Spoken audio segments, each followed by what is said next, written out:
All right, so we're going to start trig, and it's amazing how small amount of information we need to be able to do some trig. All right, so we'll start out with the definition. Two triangles are congruent in case they have the same side lengths and the same angles. Congruent really means the same triangle.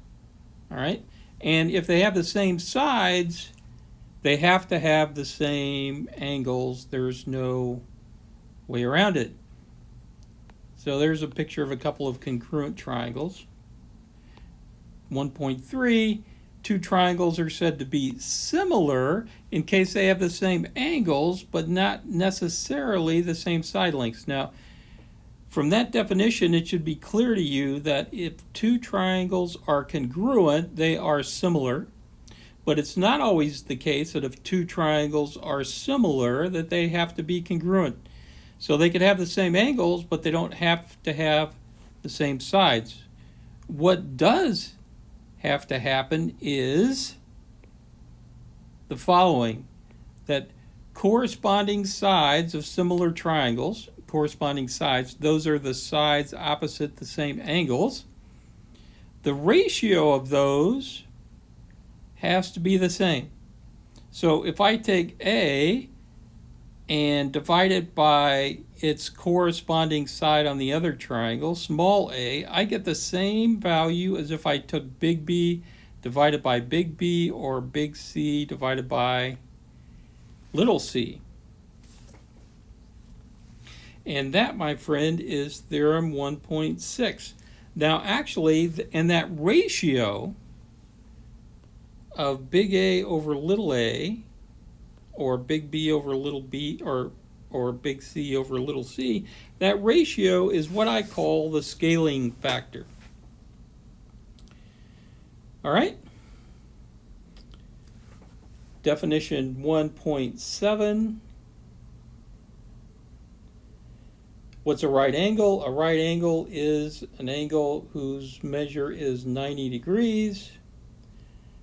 There's a remark in geometry that says if I sum up all the angles of any triangle, I get 180 degrees. And then there's a theorem that we all know and love called the Pythagorean theorem that says given any right triangle, that is a triangle with a right angle, and side lengths A, B, and C, where C is opposite the 90-degree angle. In fact, we call C the hypotenuse. Then it satisfies this equation: a squared plus b squared equals c squared. Or the sum of the square of the sides of a right triangle is equal to the hypotenuse squared. All right, so there are some theorems that we're not going to prove that one looks at in geometry, but the curious thing is that's all we need for trig. Just those results: properties of similar triangles and the Pythagorean theorem.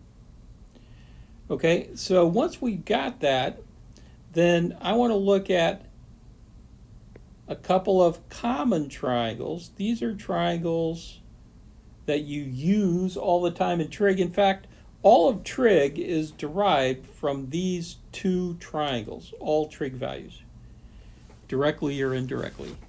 All right, and what are those triangles? Well, and they're named by the degrees. All right, so the first triangle that's common is called the 45, 45, 90. Now, there's lots of triangles that have angles 45, 45, and 90. And all of those triangles are what? Similar. Our common triangle, though, is a special one of these. It's the one that has hypotenuse length 1. Okay? And eventually it's going to become clear why I like to have the hypotenuse, that is the side opposite the right angle, to be a value 1. All right, So if I look at the triangle 45, 45, 90 that has hypotenuse 1, how can I compute these other sides? Well,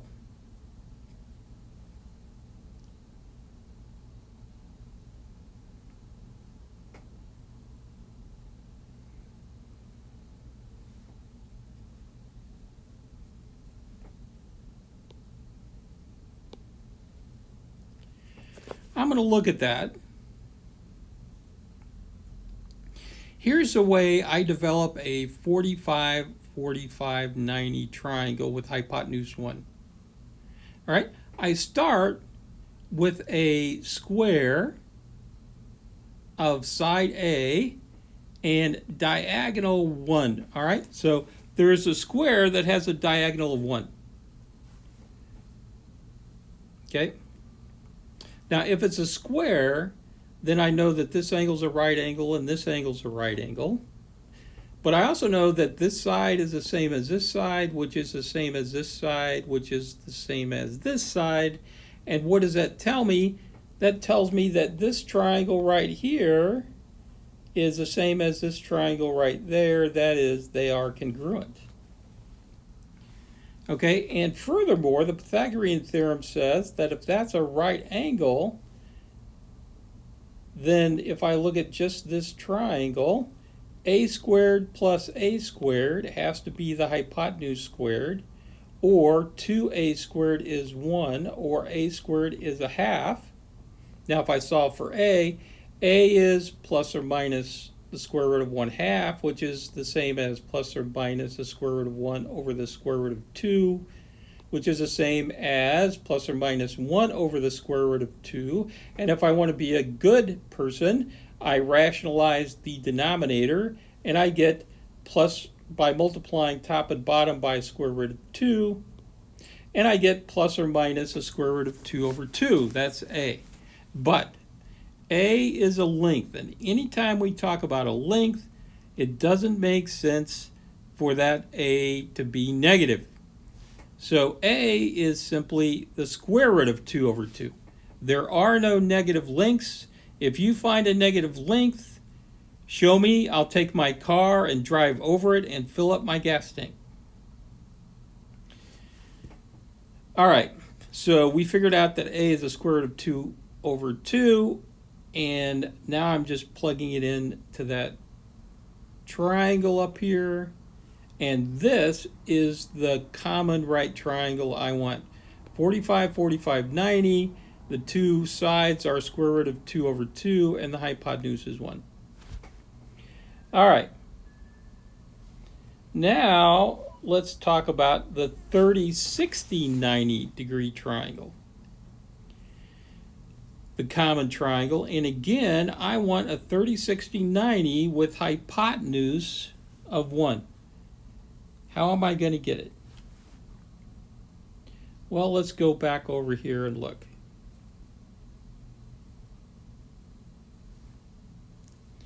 What I'm going to start with is what's called an equilateral triangle. That is a triangle where all sides are the same length. All right?